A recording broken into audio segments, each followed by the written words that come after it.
In the depth of Israel's oppression by the Midianites, where looting and devastation had become the bitter daily reality for the children of Israel, emerges the story of Gideon, a tale that intertwines faith, obedience, and divine victory over overwhelming adversity. This narrative, contained in chapters 7 and 8 of the book of Judges, sees the Lord decide to intervene on behalf of his chosen people, crying out for deliverance, by choosing an unlikely individual to lead the charge toward redemption. Gideon, a man of humble origin and scant faith in his own abilities, is called by God to be the instrument of Israel's liberation. Initially, Gideon doubts his calling and requests divine signs to confirm his mission. God, in his infinite patience and kindness, grants Gideon the signs he needs, starting with the miracle of the dew in the fleece, thus strengthening Gideon's confidence in the purpose he has been entrusted with. With determination bolstered by faith and divine promises, Gideon proceeds to summon the Israelites to prepare for battle. Initially, 32,000 men gather, a number that in human perception might be considered adequate to face the enemy.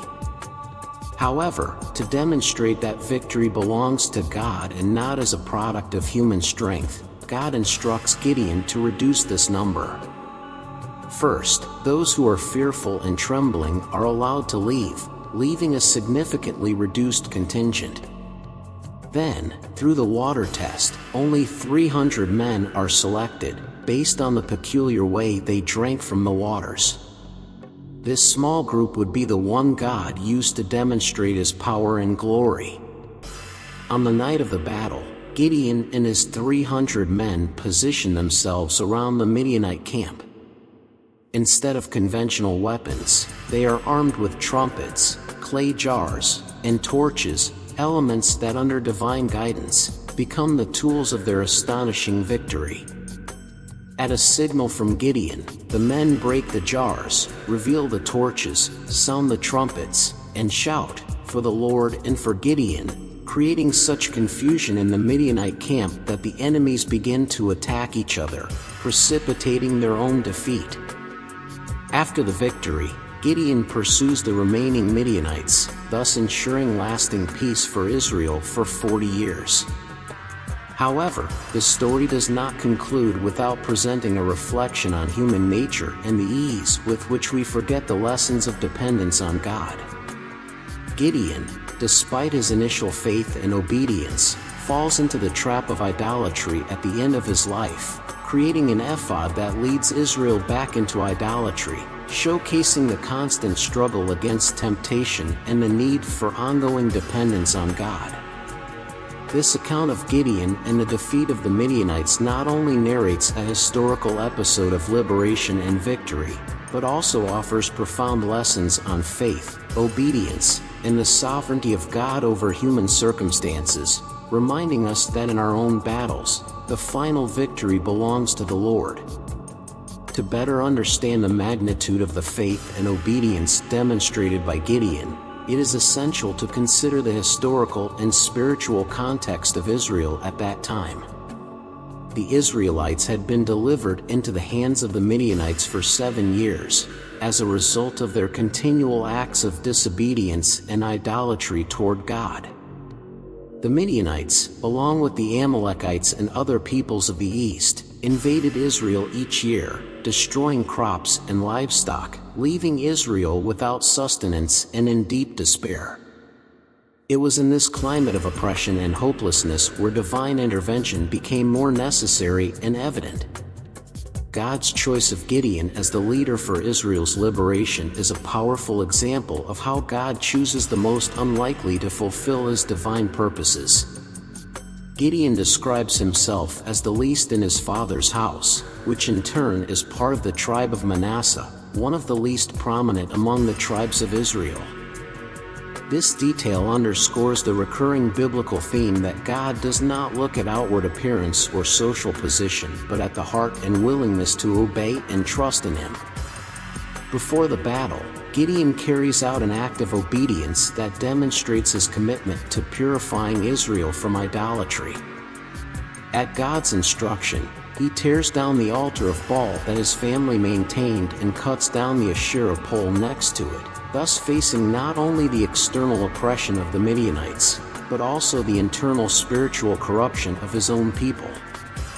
This act of faith and courage is a crucial prelude to the physical victory that would come, demonstrating that the fight against external oppression begins with a victory over idolatry and sin in the heart. The battle strategy revealed to Gideon by God is another central element of this story. The drastic reduction in the number of soldiers, leaving only 300 men to face a considerably larger army, is a clear manifestation that the battle is the Lord's and not men's. Israel's victory over the Midianites with such unusual tactics, such as the use of trumpets, clay jars, and torches, is a powerful testimony of how God can use what seems weak and foolish in human eyes to accomplish His purposes and manifest His glory. The victory over the Midianites brings not only relief and peace to Israel but also a lasting lesson about the source of their strength and liberation. Although Gideon initially rejects being venerated as a hero, his eventual fall into creating an ephod, and the subsequent return of Israel to idolatry, reflect the constant human struggle against forgetting God and the tendency to claim the glory that belongs only to God. The story of Gideon concludes with a peace that lasts 40 years, a significant period that symbolizes a time of stability and blessing. However, the narrative reminds us of the importance of continuous spiritual vigilance and obedience to God as the true source of security and prosperity. Gideon's life, with its ups and downs, becomes a mirror for every believer, reminding us that amidst our own battles and challenges, we must maintain our faith and dependence on God, always recognizing that our strength and final victory come from Him.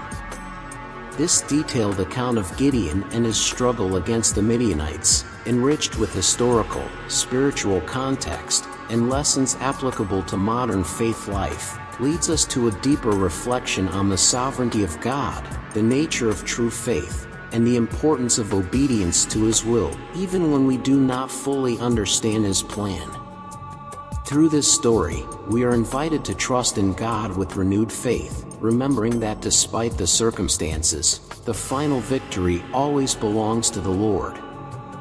And so we reach the end of this presentation. Thank you for being part of our channel, a space where we seek to share divine wisdom and reflections on faith. I send you a warm greeting and a strong hug. Until next time, and may God bless you.